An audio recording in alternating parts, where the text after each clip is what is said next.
So we are very happy to continue our series of research seminars in theoretical physics with Po-Shen Hsin from Caltech.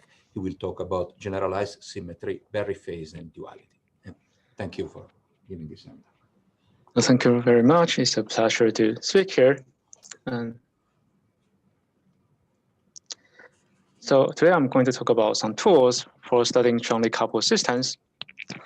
The triumph of 20th century physics was to understand the weakly coupled quantum systems, such as quantum electrodynamics QED in 3+1 dimension, using perturbative calculations such as Feynman diagrams.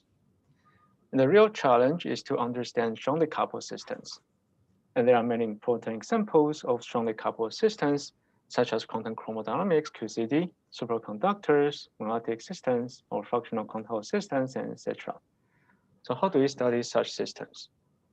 So today I'm going to introduce several tools that include global symmetry, Berry phase, and duality. And for most of the part, I'm going to focus on the first two. The global symmetry organizes the operators in the theory. And if you have spontaneously broken continuous global symmetry, then that implies that the theory will have low-energy non-Poisson modes that realize the symmetry. Another useful aspect of symmetry is the anomaly, namely the objection to gauging the global symmetry, and it is called 12-Wolff anomaly. It represents a particular cohesion function of symmetry charge operator, and it is an intrinsic property of the system.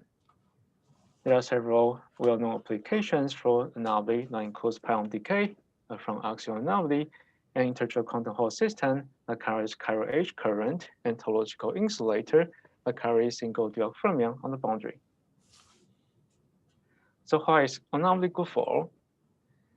It's known that physics at different scales are often different. So for instance, if you can have a system of high energy electrons, but at low energy, it might be more easily described by quasi-particles or collective excitations. So if we start from weakly coupled short distance UV physics, how do we learn strongly coupled long distance IR physics? And the cross-graining procedure is called renormalization group flow due to Ken Wilson, and is often difficult to study. And anomaly is preserved by the renormalization group flow, so it's the same as the short distance UV scale, and at long distance, the IR scale. And therefore, anomaly is very useful in studying strongly coupled low-energy physics of UMI model. Now, what's the consequence if the system have a symmetry that carries an anomaly? Anomaly implies that the system cannot be trivially gapped, namely the system cannot have a unique ground state with an energy gap to the second state. There are several possible options for theories that have anomaly, and it can also be a mixture. The first option is that the system breaks the symmetry spontaneously, then the system will have degenerate ground state. The second option is that the system preserves the symmetry and is gapped with topological quantum field theory. And what it means is that the system has degenerate ground states if the space has non-trivial topology. And the third option is the system is gapless. Different anomalies can be realized by different systems with different options. And there are certain anomalies for continuous symmetry that imply the system must be gapless. A simple example is the edge of integral quantum Hall system must have gapless modes that carry chiral H current. Closely related to anomaly is the concept of symmetry protected topological phase, or SPT phase. It's a phase of matter that is trivially gapped, namely it has a unique ground state and it has an energy gap, and it has global symmetry. The defining feature of SPT phase, or symmetry protected topological phase, is that it cannot be smoothly connected to the trivial phase without breaking the global symmetry or go through a phase transition. An example of SPT phase is integral quantum Hall system that has U1 global symmetry. The SPT phase can be identified by its response under the background gauge field or the probe field. For instance, in the different integer quantum Hall systems are identified by its quantized Hall conductance, and it can be measured in experiments. And if you have different SPT phases, they are necessarily separated by a phase transition in the middle. And the different SPT phases protect the phase transition against symmetry preserving perturbations, because if the phase transition can be removed, then you will be able to connect different SPT phases, which is not possible. And the SPT phase has an important property that is called the bulk boundary correspondence. Namely, if you have a bulk system that has non-trivial SPT phase, then the boundary of the bulk must carry the anomaly of the global symmetry. An example is the integer quantum Hall system. It has a H chiral current, and that cannot be realized in a purely 1D system. And therefore, it presents an anomaly on the edge. And the bulk boundary correspondence also implies that the anomaly on the boundary must match in the UV and the IR. Now we can ask the question, how about symmetry? How about systems without global symmetry? Or how protects phase transition against symmetry breaking perturbations? So what if we break the symmetry? Can we still use some tool to study the system? And if the system has continuous parameters, then we can study the system using Berry phase and its generalization. The Berry phase is an analog of SPT phase. It is the response under varying the parameters.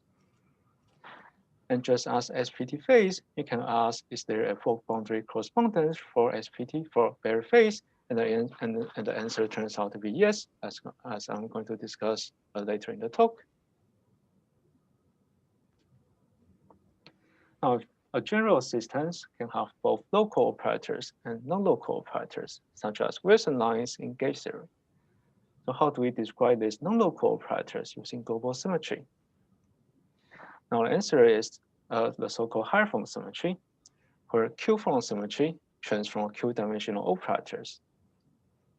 And the symmetry generator for this Q-form symmetry has codimension Q+1. It can measure the Q-form charge by enclosing the Q-dimensional operator. An example is one-form global symmetry in 2+1 dimension. It is generated by a line operator, and that can measure the one-form charge of other line operators by braiding. Another example is SUN gauge theory. It has a ZN center one-form symmetry that transforms the Wilson line by evaluating the representation of the Wilson line under the center. Now, alternate symmetry that transforms local operator is the zero-form symmetry. And there is also non-relativistic generalization of higher-form symmetry that is called the subsystem symmetry. And it is useful in studying excitations with restricted mobility. So why is higher-form symmetry good for? Well, it is good for studying confinement and deconfinement in gauge theories. So for instance, if you have a broken higher-form symmetry, that means that there must be deconfined low-energy excitations that realize the symmetry, similar to the non-Boole goldstone modes. And if the higher-form symmetry is unbroken, that indicates like the excitations must confine on low energy. Another example is strongly correlated systems often have emergent fractional charges, and these fractional charges can be described by higher-form symmetry, as I'm going to discuss later in the talk. And just as ordinary symmetry, higher-form symmetry can also have anomaly, and it constrains the low-energy physics.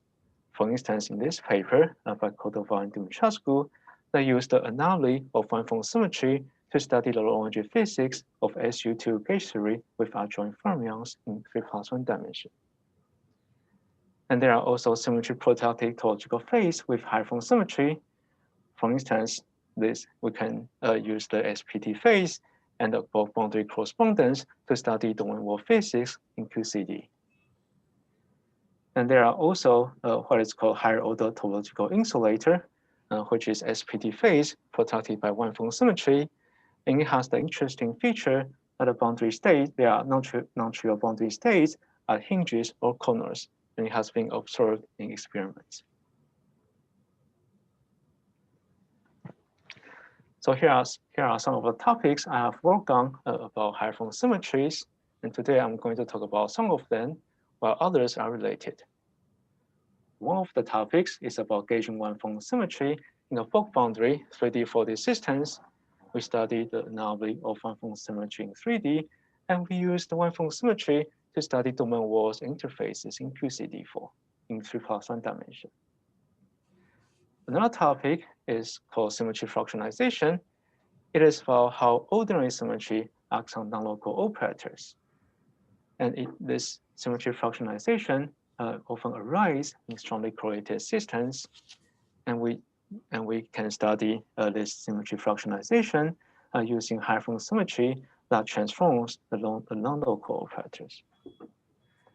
An example is we use effective field theory to study fractional conductor system near filling function phi-half.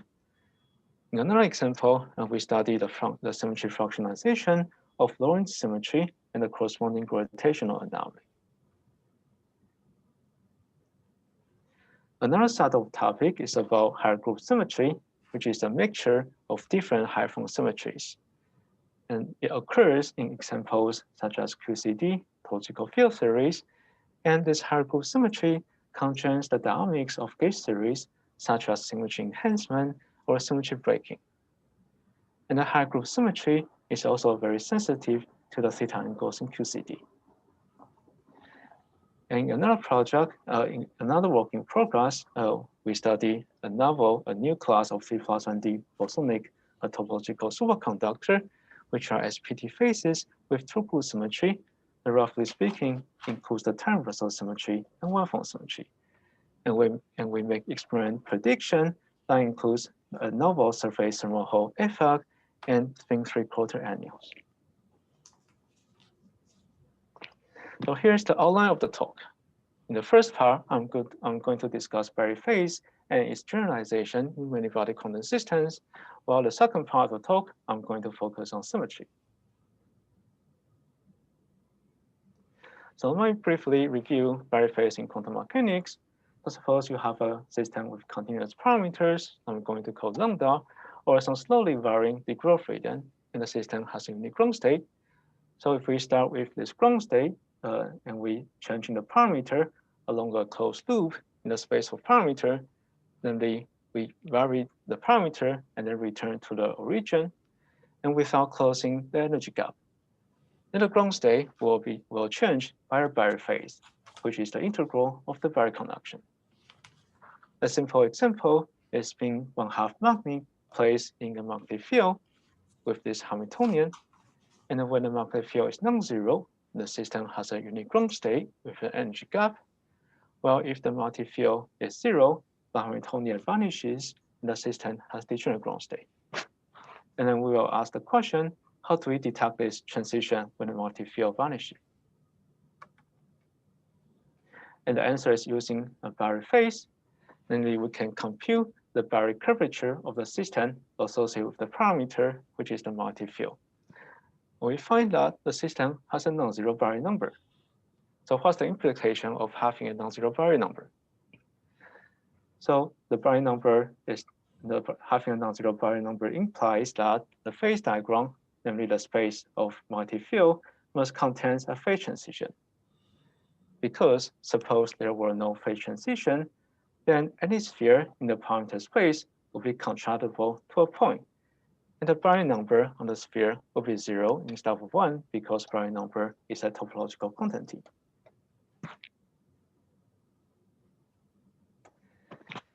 And then we can generalize the story to many-body quantum system. Again, we are considering systems with continuous parameters. And the first thing we do is we promote the parameters to be space-time dependent background fields. Namely, at each point x in the spacetime, we have a parameter phi of x. Then, if we find that the effective action of the system has a non-zero topological term, when the value of the parameter phi of x lies in some higher dimensional sphere in the parameter space, then the sphere must enclose a phase transition, because otherwise the sphere will be contractible to a point and the topological term will vanish. So let me illustrate this procedure using a simple example, which is just a single Dirac fermion in 1+1 dimension. It has this action, and we give the system a parameter, which is the mass of the Dirac fermion. When the mass is non-zero, the system is gapped and it has a unique ground state. And when the mass is zero, the system is gapless because it is just massless fermion, and it has extra U1 axial symmetry, which rotates the fermion depending on its chirality. And the system also have a U1 vector symmetry that rotates the fermion independent of its chirality. And this U1 vector symmetry and U1 axial symmetry has a mixed anomaly. What it means is that we cannot gauge both symmetries. And this protects the gapless point m equal to 0 against symmetry preserving perturbations, because the anomaly need to merge between UV and IR, so we cannot perturb the system into the trivial system.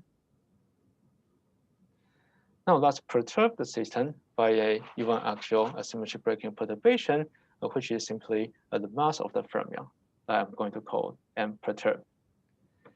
And the m equal to 0 point now only have a remaining U1 vector symmetry, and it does not have an anomaly. And indeed, the m equal to 0 point after the perturbation become gapped.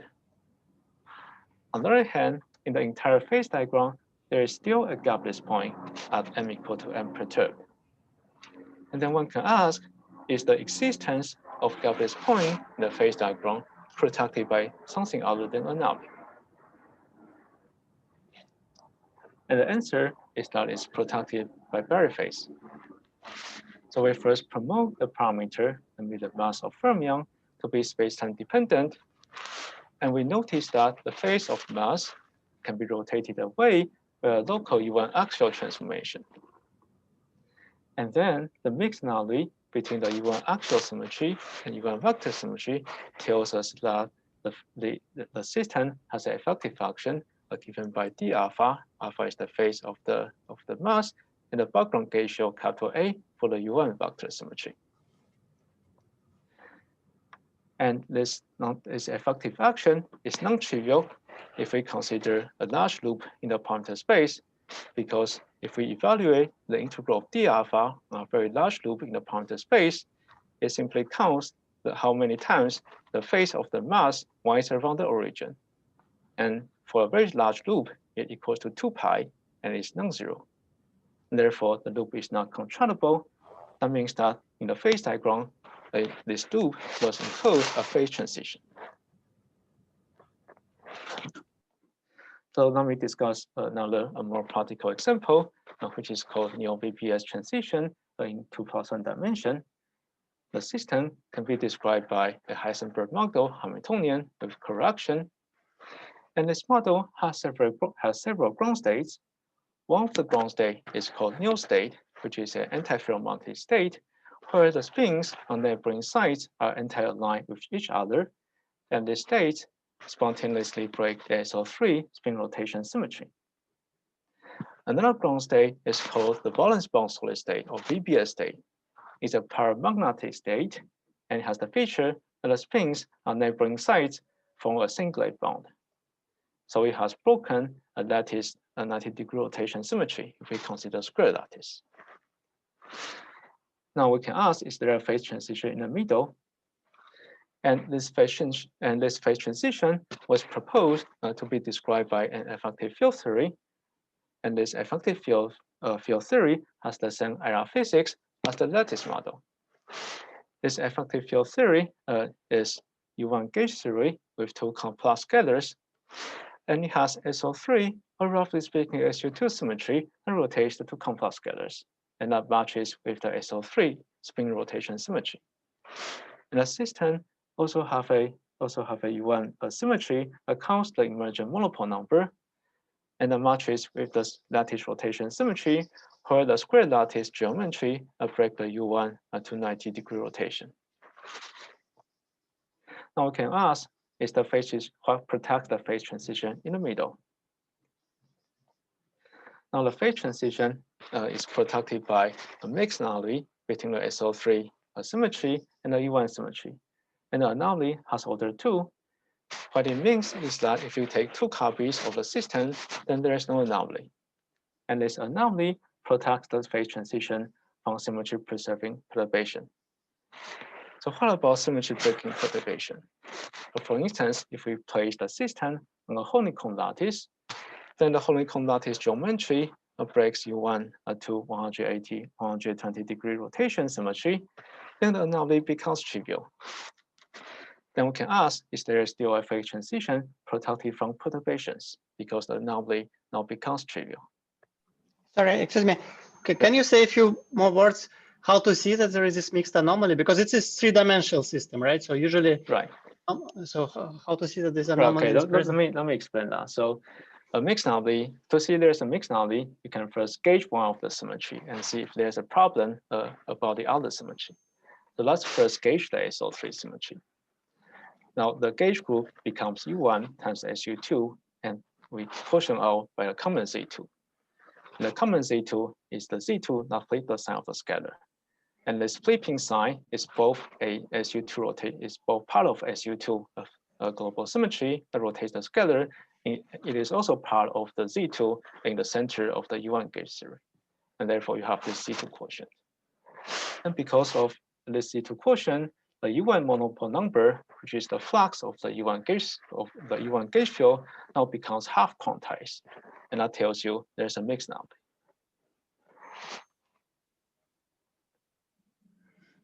Okay. So now let me discuss how to use periphase to investigate this phase transition. So we first add a parameter to the system. This parameter is the mass of these complex scalars. And then we compute the periphase. Namely, we compute the topological term in the effective function. It turns out that if the mass parameter is non-zero, the U1 gauge field is fixed, and we can solve for the effective function, and it contains a topological term, which is given by the fermion density of the mass parameter, where A is the background gauge field of the U1 monopole number symmetry. And this periphase means that in the phase diagram, there has to be a phase transition. And so this non-trivial periphase protects the phase transition, even when the U1 symmetry is broken down to a 120-degree rotation symmetry, where you still have a non-trivial topological term. Now let me discuss the bulk boundary correspondence for the periphase. So the bulk boundary correspondence for topological phases are important to understand physics in the bulk and the boundary, and important examples, including topological insulators or quantum Hall systems. And there are several statements for the bulk boundary correspondence of the periphase. The first statement is that when a bulk has a periphase and it has a boundary, and the boundary necessarily have isolated phase transition protected by boundary periphase. And the bulk boundary correspondence tells you that the total Barry number on the boundary has to be the same as the total Barry number in the bulk. Now, let me just give you a simple example to illustrate this. So let's consider interfaces in 1+1D free Dirac fermion. And the interfaces are constructed as follows. At spatial minus infinity, the Dirac fermion has a positive mass, while at spatial plus infinity, the Dirac fermion can have a general mass with a general phase. And the interfaces are labeled by the phase of the mass at spatial positive infinity. Now, when this phase at spatial positive infinity is pi, namely the mass goes from positive to negative, then Jacquet and Rabi tells us that the interface must have a localized zero-energy mode. So how about the matching? So this is an illustration of the bulk boundary correspondence. So how do we match the bulk Barry number with the interface Barry number? The bulk Barry number, as I already discussed previously, can be computed by evaluating this d alpha for a very large loop in the parameter space and equal to 1, because the mass winds around the origin by 2 pi if we go around the large loop once. So how about the Barry number on the interface? We notice that when we take the mass parameter to be space-time dependent, it gives you a current that's given by d alpha. And this current, because of this current, the interface carry charges are given by alpha 0 over 2 pi, where alpha 0 is the phase of the mass at spatial path to infinity. And therefore, when you vary alpha 0 from 0 to 2 pi, you find that the interface charge jumps at 1, which matches with the Barry number. Let me briefly mention some other applications of Barry phase. One application is about dualities in 2+1 dimension. The dualities have many applications in condensed matter physics and high energy physics, and can describe the low energy physics of gauge theory models. An example is UN transcendent theory at level 1, coupled to Wilson feature scalars, and it is conjecture to flow to free Dirac fermions in the infrared. And we can perform a new consistency check of the duality by matching Barry phase on both sides of the duality. The Barry phase also has applications to studying QCD in 3+1 dimension. For instance, in this paper, they use Barry phase to study chiral symmetry breaking phase in QCD. In another paper, they use the Barry phase to study the theta dependence in QCD. So let me briefly conclude this part of the talk and point out some future direction I'm working on. So we discussed Barry phase, which is the response under varying space-time dependent parameters. And we use Barry phase to study phase transitions in various systems. It also protects phase transitions against symmetry breaking perturbations. The Barry phase has bulk boundary correspondence that relates boundary phase transition with bulk Barry phase. And there are several applications, including monolithic systems, dualities, and QCD. There are some open questions. For instance, as I mentioned earlier, there are some anomalies that can only be realized by gapless systems. And then one can ask, are there Barry phases that imply that there must be a gapless phase transition? Another question is how to use Barry phase to study possible phase transitions in general gauge theory models and domain world and domain world defect, and also what's the experiment observation of this Barry phase. So now I'm going to the second part of my talk, which is about symmetries. May I ask a question about sure. this? So yeah, it's again about these anomalies, because basically the question is, why we're used for simple anomalies like chiral anomaly in like 4 dimensions, we're used to just look at the chiral fermions and check all one loop diagrams and to see whether anomalies are present there. Yeah. But these anomalies seem to be more non-trivial. Maybe it's more it's more like subtle anomaly. To global anomaly, maybe. Yeah, it's a global anomaly. But what is a systematic way to check for presence of all these anomalies? Is it like just work of art, or there is a systematic procedure how to check for possible anomalies, whether they're there or not in a given theory? Well, I would say it would be more like case by case. So for instance, in some large class of examples, you can check whether there's an anomaly by studying where you have like a non-properly quantized flux for some of the gauge field. So for instance, for instance, in this example, you find out if you gauge one of the symmetry, that will result in a non-integer quantum number for other symmetry. So the U1 monopole number is given by the magnetic flux of the U1 gauge field, and usually it's integer quantized. But you find that when you gauge one of the symmetry, the flux become half quantized. So that changed the quantum number of the other symmetry, and that's an indication of this more subtle anomaly. And these examples also generalize to other cases. So what is exactly the general definition of anomaly then? I mean, Right. So the anomaly means now you have objection to gauging the symmetry. And here the objection is because if the quantum number is not an integer, then the gauge, then gauging will not give you a gauge invariant result.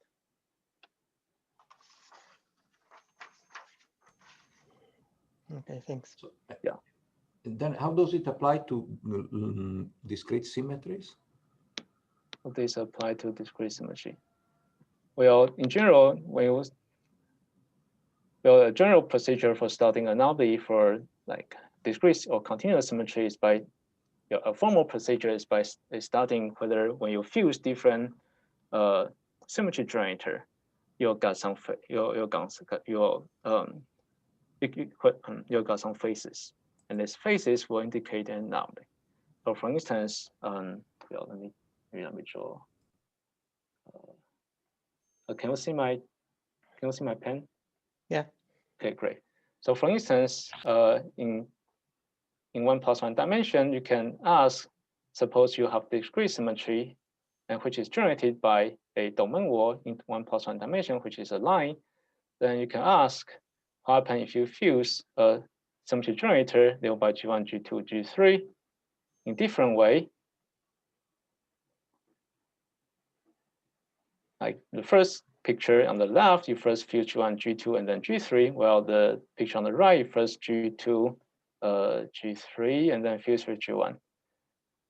Now, if you can gauge the symmetry, it shouldn't matter like what's the ordering of fusing the symmetry generator. So if you find out the symmetry generator, this different fusion differed by a number like a sign, then that means that there's an anomaly. And the sign capture the anomaly of the symmetry in 1+1 dimension. So in general cases, you simply you can study anomaly in this way. Thank you. Great. Okay, so let me close this. Sorry, as a follow-up to Sergey's question, so with this strategy, is it possible to enumerate all possible anomalies? Let's say if you take every global symmetry of your system and then try to fuse all generators. Yeah. In principle, that will give all the anomalies. Yeah. And in fact, people have studied this. People have studied anomaly using this way objectively, and they classify what's the possible anomalies for some like given symmetry G.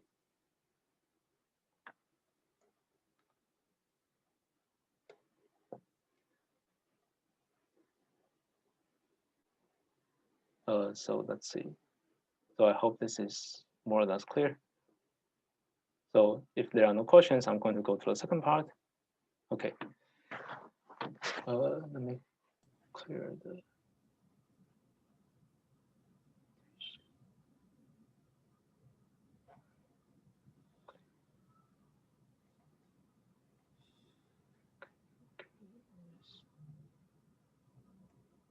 Okay, great. So let me first begin by asking whether ordinary symmetry can act on non-local operators. So ordinary symmetry can be realized on non-local operators in an anomalous way, and it is called symmetry fractionalization. An example is fractional quantum Hall system, where particles can have fractional U1 charge. And this fractional charge is a projective presentation of the U1 symmetry, and it is an anomaly in the quantum mechanics on the world line of the particle. So how is symmetry fractionalization good for? So there are many strongly correlated systems of electrons that can have emergent quasi-particles that carry fractionalized charges. And different symmetry fractionalizations can lead to different responses as probed by background gauge field and can be measured in experiments such as fractional quantum Hall conductance. And different symmetry fractionalizations can lead to different anomalies. So if you have UV models with some anomalies, we will predict a particular symmetry fractionalization pattern in the long-range physics. So how do we study symmetry fractionalizations in long-range effective systems? And the answer turns out to be the higher-form symmetry that also transforms the non-local operators. So how do we relate symmetry fractionalization with higher-form symmetry? So let's consider line operators that carry fractional charge Q over N for some integer Q, integer N. and different Q labels different fractional charges.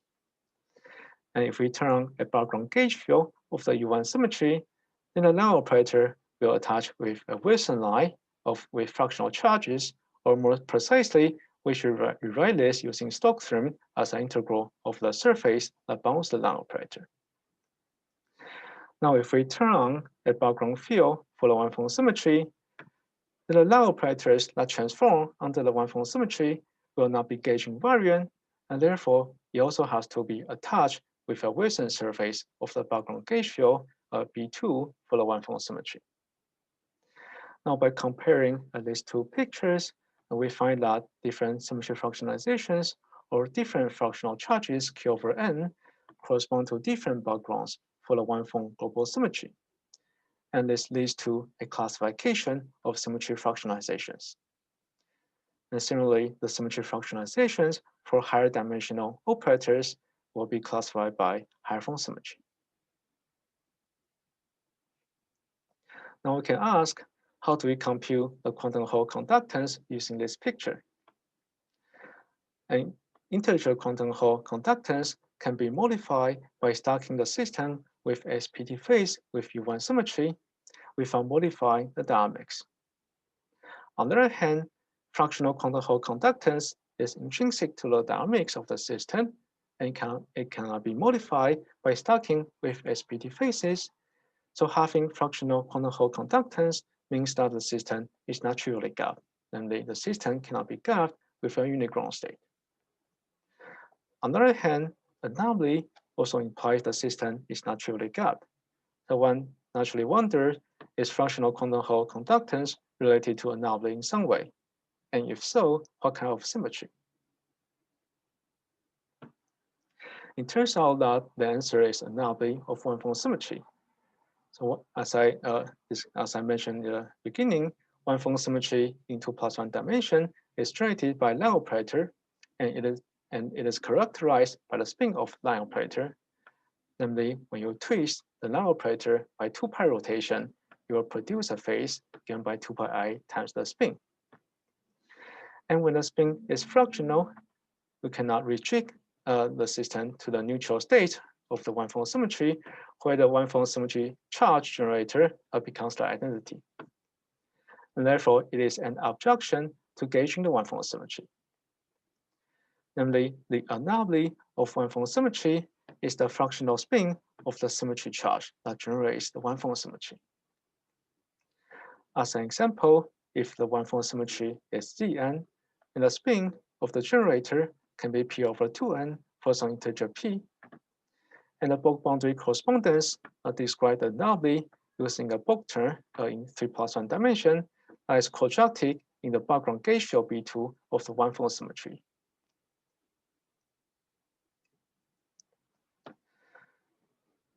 So suppose you have a system with fractional charge Q over N, and then we couple the system to a U1 symmetry background gauge field capital A by the background field of the one-form symmetry. Then by substituting this equation to the bulk term that describes the anomaly of one-form symmetry, we find that it's a total derivative, and it can be canceled by the boundary term at the expense of saying that the boundary has fractional quantum Hall conductance. And therefore, the fractional quantum Hall conductance can be derived from the anomaly of one-form symmetry.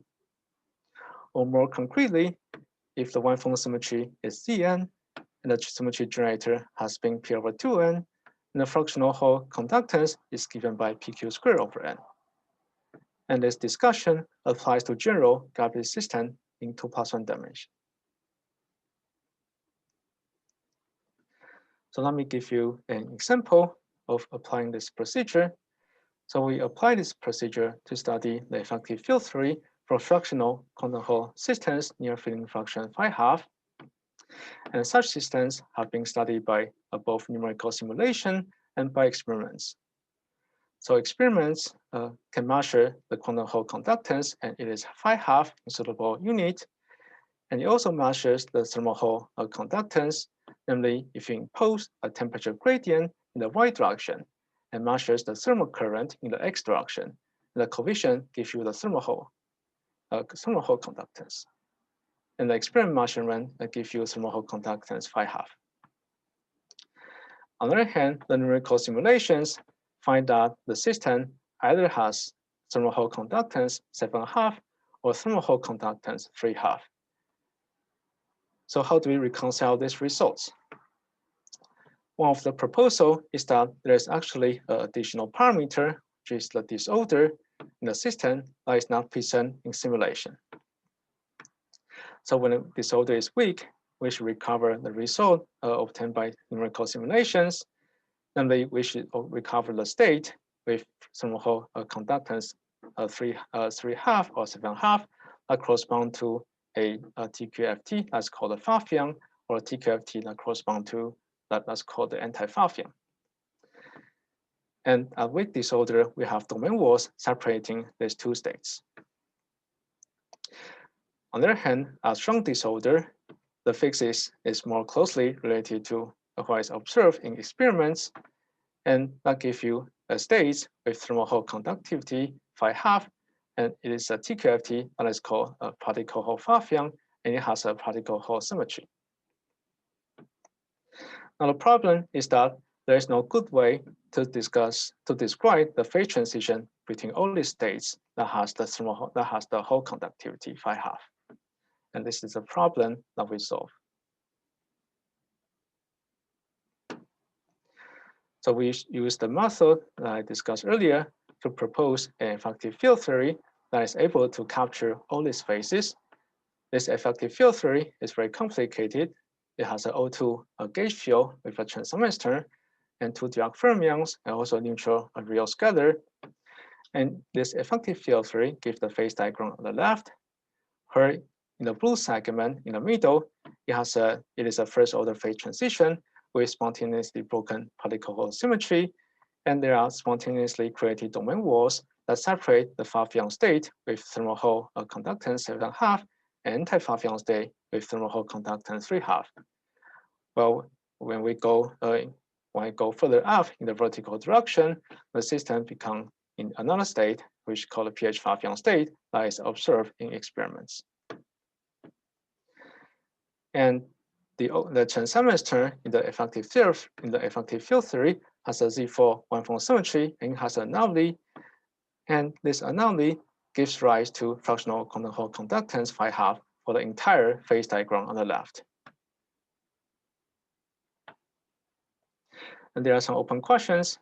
For instance, does the anomaly of other high-form symmetries lead to measurable consequences in analog to fractional quantum Hall conductance from the anomaly of one-form symmetry?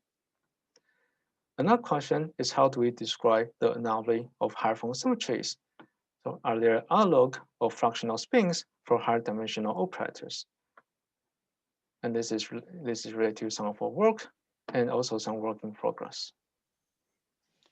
So may I ask about this example? So before you said that the presence of unbroken one-form symmetry corresponds to confinement. So right. Is there confinement in this example? Because there is, here you're talking about this one-form symmetry. So right. Right. So in this examples, you have broken one-form symmetry with deconfined quasi-particles that carry. So it's broken. Charge. Right. In all these phases, which are, right. It's everywhere spontaneously broken. There is, right, that's right.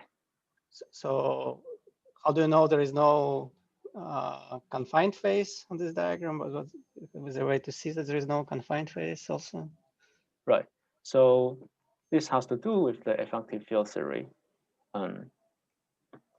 So for instance, if you stay away from these transitions, just look at the Y regions. These Y regions are described by TQFT's topological quantum field series, and this topological quantum field series have particles that is deconfined, and therefore they break the one-form symmetry. Well, if you look at these transition regions, and because the coupling, and these transition regions are described by the effective field theory, and because the effective theory consists of the Chern-Simons gauge field coupled to the Dirac fermion in a sign representation. Therefore, so you can think of and therefore there are still on screen Wilson lines that are deconfined.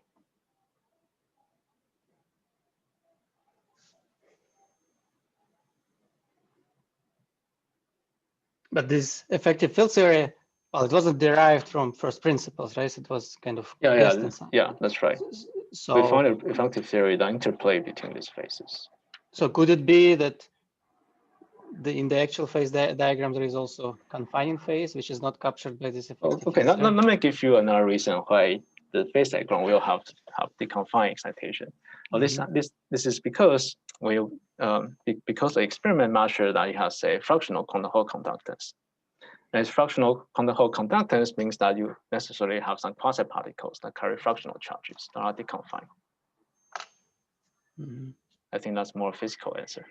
And that's independent of whatever effective theory that we wrote down. Okay. So if there are no questions, let me just go on. So so in the final part of the talk, I'm going to switch topic a little bit to talk about higher group symmetry. So higher group symmetry is a mixture of different higher form symmetries. So for instance, if you have a two-group symmetry, it makes zero-form symmetry and one-form symmetry. And what does that mean? So if you take zero-form symmetry generators, it is depicted as the domain walls in this picture, and then we fuse the zero-form symmetry generators in different way. So for instance, in the upper part of the picture, you first fuse the zero-form symmetry generator H and K, and then fuse with G. While in the lower part of the picture, you first fuse GH and then with K. And then you find that these two different ways of fusion will differ by this blue line in the middle, which is the generator of one-form symmetry. And that means that you have a non-trivial algebra between the generators, and that gives you a mixing between these different symmetries. Another way to describe this mixing is using the background gauge field. So different ways of fusing the zero-form symmetry generators can be implemented by a background gauge field of the zero-form symmetry. So if you call the background field of zero-form symmetry as B1, and if you perform a gauge transformation of B1, then it will produce additional background gauge field for the one-form symmetry I call B2. So that's another indication of two-group symmetry that mixes zero-form and one-form symmetry. So what is higher group symmetry good for? So the higher group symmetry, being a mixture of different higher form symmetries, have all the merits of higher form symmetry that use anomaly to study the dynamics. Another merit of higher group symmetry is you can constrain symmetry enhancement in the system, and you can constrain the symmetry breaking. So why is this so? Because the junction of zero-form symmetry generators can produce a one-form symmetry generator, and therefore, if you break the one-form symmetry in a two-group symmetry, then you must also break the zero-form symmetry.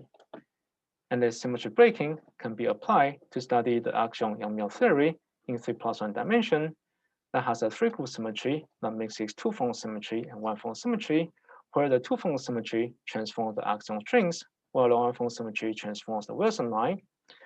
And therefore, axion strings cannot decay, and it breaks if the two-form symmetry is broken, without also introducing a light charge states that breaks one-form symmetry and that constrain the axion string decay energy.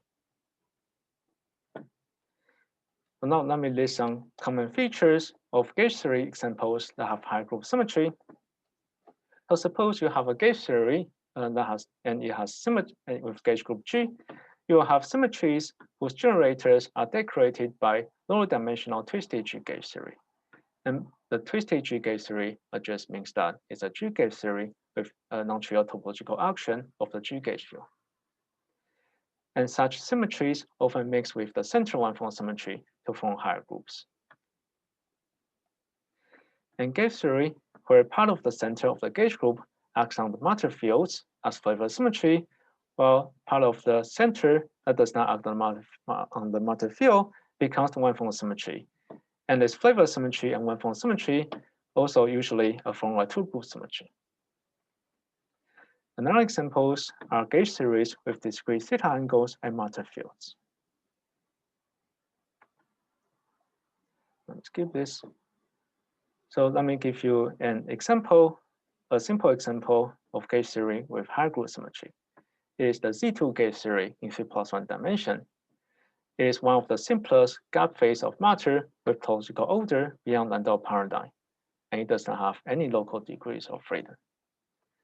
So we can ask, what is the global symmetry in this simple Z2 gauge theory?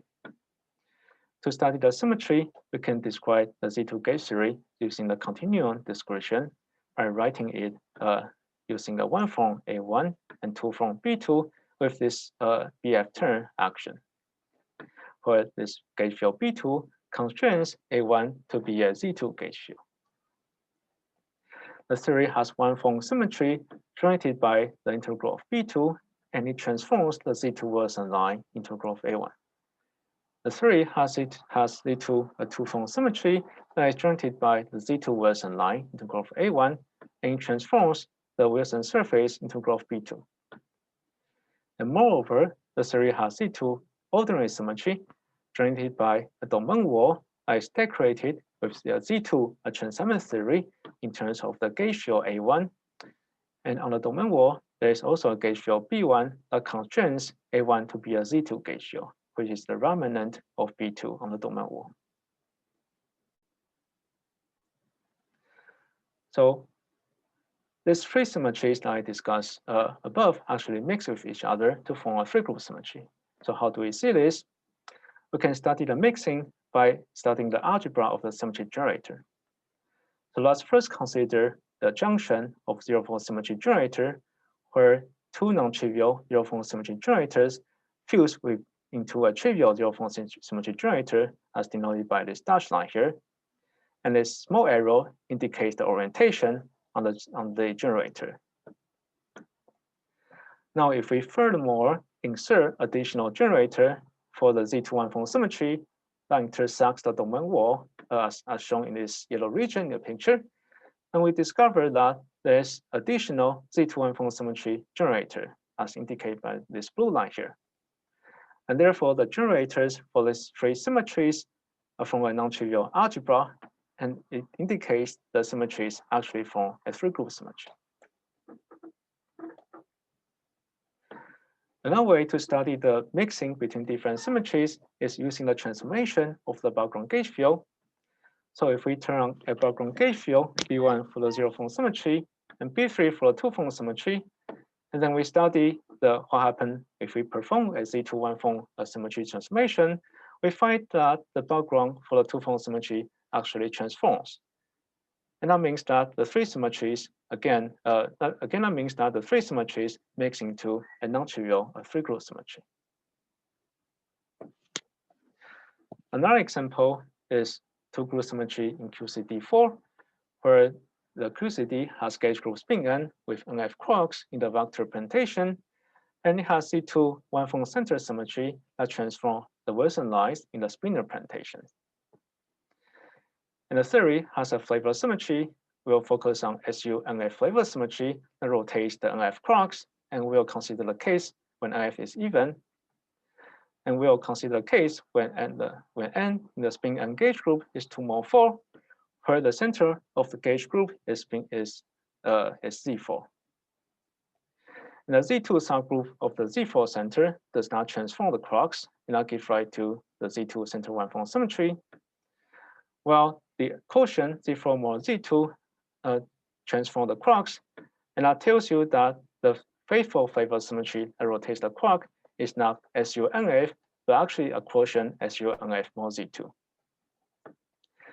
And because these two Z2s mix with each other to be Z4, that means that the Z2 center one-form symmetry and this quotient flavor symmetry mix into a two-group symmetry. And this two-group symmetry can actually be matched in the infrared physics of QCD. So let's consider a simplest example where there's only one family of quark, NF equal to 1. Then it's believed that fermion, the quark bilinear condense, and the low energy physics is described by the eta particle. That is the phase of the condensation.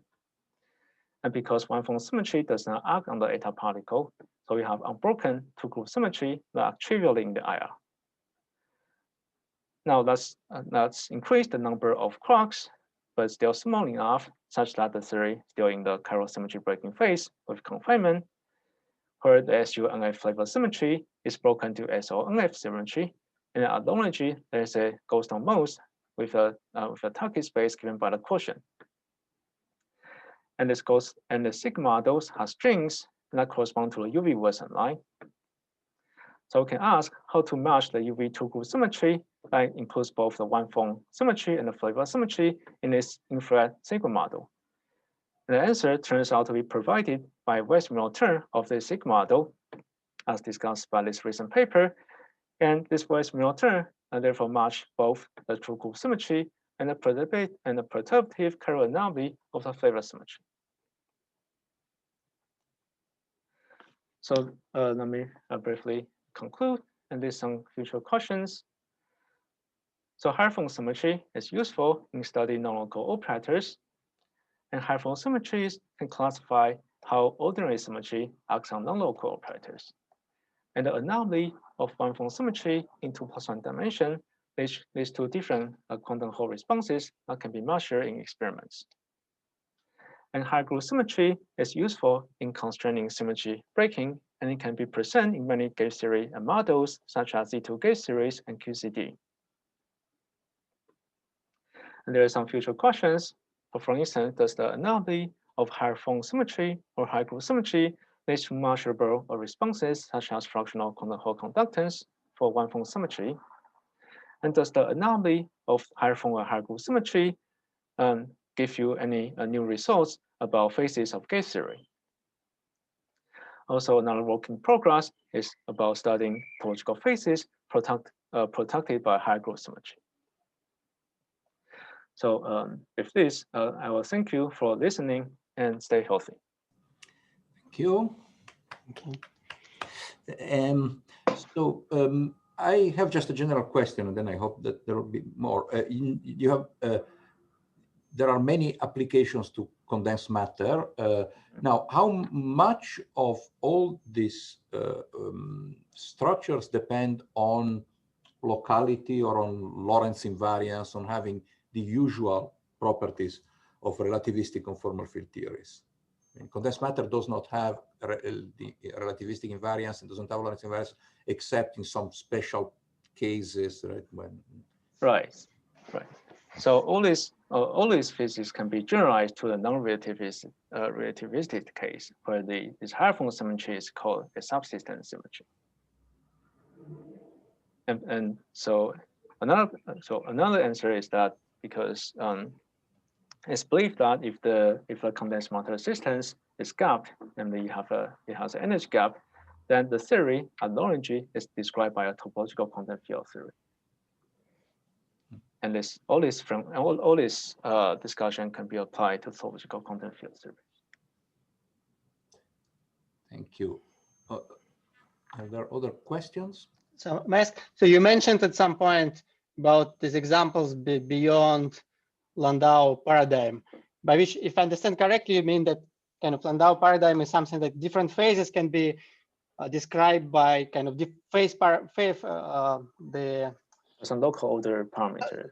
Some local order parameter, and it's transformations property of the symmetry group. Is it fair to say that these examples beyond those paradigm, actually, if one includes these higher form symmetries, that in all these examples, one can still, in some sense, characterize different phases by the symmetry properties, but one just need to enlarge the set of symmetries? Or there are examples which So it's like a generalization, but you have to discuss more exactly, not just the ordinary symmetry. And the order parameter will not be a local operator. Okay, thanks. Yeah.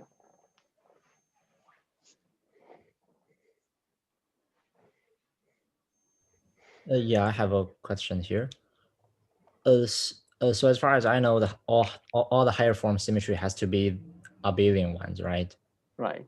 So if you consider like the two symmetry or three symmetry, which you have some like zero form symmetry combined with some higher form symmetry, does the zero form symmetry has to be also abelian in this case, or you can also have non-abelian case?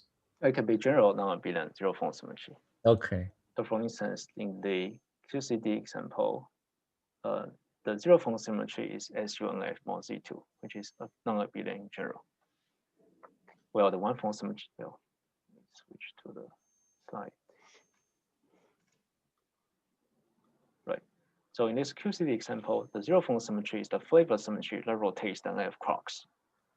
And it's non-abelian in general if NF is greater than 1.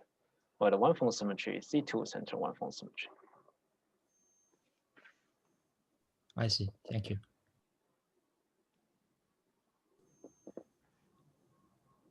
Are there other questions?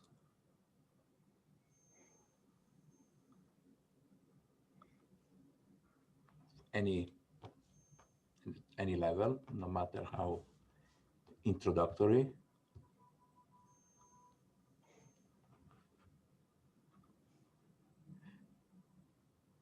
So just, okay, let me ask then a very basic question.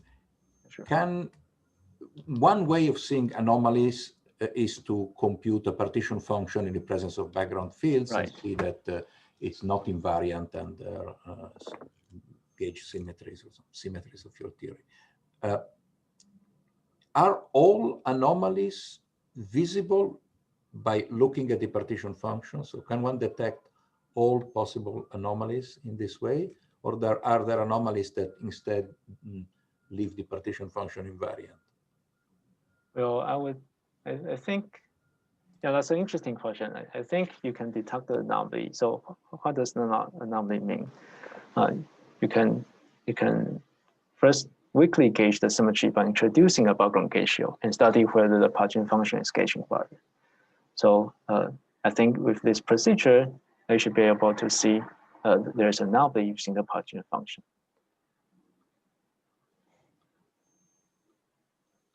So for instance, in the standard anomaly in 2+1, in 1+1, in the current anomaly in 1+1 dimension, you can introduce a multi-field, and then you find the partition function is not gauge invariant. Yeah. Thank you.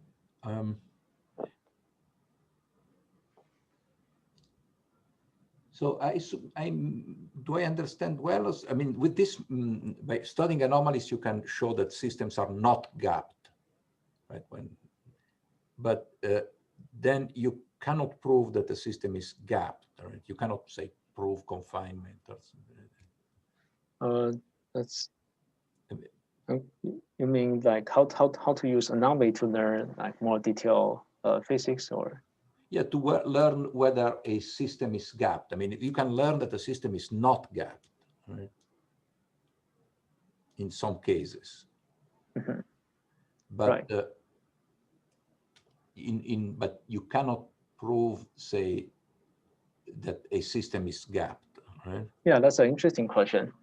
I think all the anomalies that I am aware of this cannot indicate that a system must be gapped, because usually anomalies can be matched by in gapless systems. I mean, you can throw in some decoupled gapless degree of freedom while keeping the same anomaly. Yeah, but that's an interesting question. You. There are other questions. Yeah, I had a quick question. Thanks for the interesting talk. I was curious about what is the current status of like the general theory of these higher group symmetries.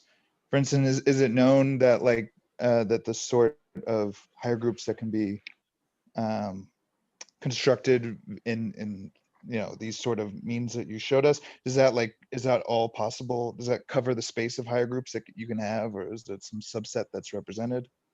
So there are other examples of gauge theory models that can contain that can give you a higher group symmetry that I didn't discuss here. So for instance, if you have certain mixed anomaly between global symmetry, and then you gauge a subgroup of the symmetry, and sometimes you can produce a higher group symmetry. So let me try to give the example. So if you consider like QED in, can you see my pen? Yes. Okay. Yes. If you consider QED in 3+1 dimension, then consider like 4 well fermions, and they have different charges under the U1 gauge field. So it has a U1 gauge field, and there's also some like U1 global symmetry, and you can consider fermions charged under these 2 U1s, and then suppose you have a charge assignment that produces an anomaly. So let's call this U1 as A, and this is B. I hope my drawing is not too terrible. And then let's consider some charge assignment such that here you have an anomaly that can be expressed as a 5D term. That's called like A, D, DB, DB. Namely, the current of the conservation of the current is violated by a FHF term for this U1, the other U1 gauge field. Okay, and then so this is a mixed anomaly if all the symmetries are global symmetry. And then you promote this gauge field A to be dynamical, so you got a QED. So you gauge A. So this is a mixed anomaly.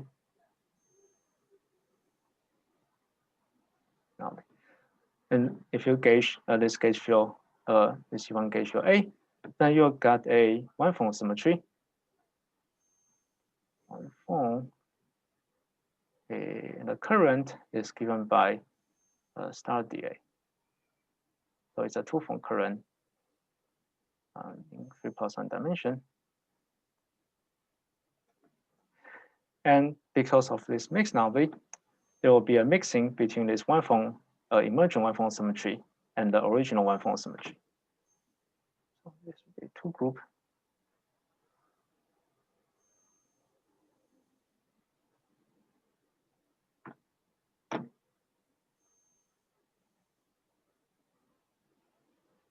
So one way to see how this happens is that, let me switch the derivative a little bit. So one way to see this is by studying the gauge transformation. So let's see, where's my pen? Okay, great. So if you consider a background gauge transformation of this capital B gauge field, so if you perform a gauge transformation B goes to B plus D lambda, then you got a anomalous transformation, which is dA lambda dB.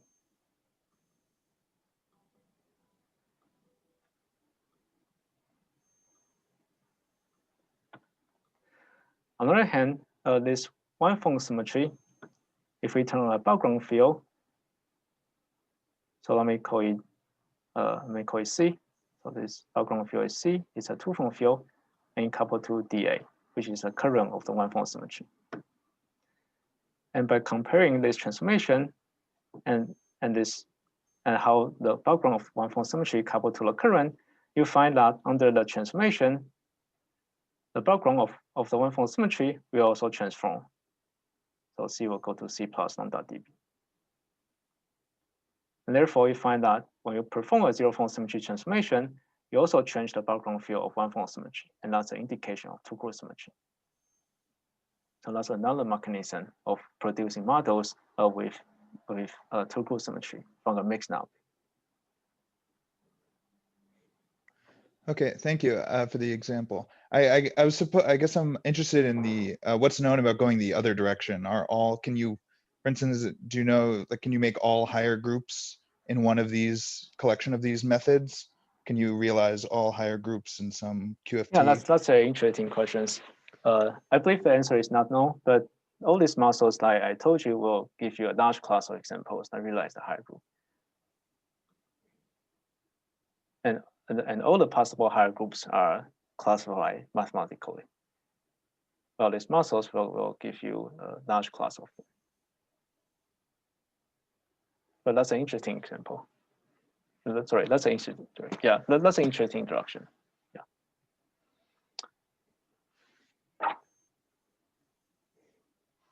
Any further question? actually, maybe we can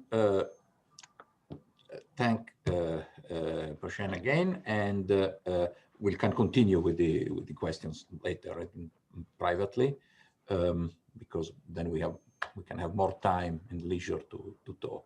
So thank you again. Thank you for coming. Thank you.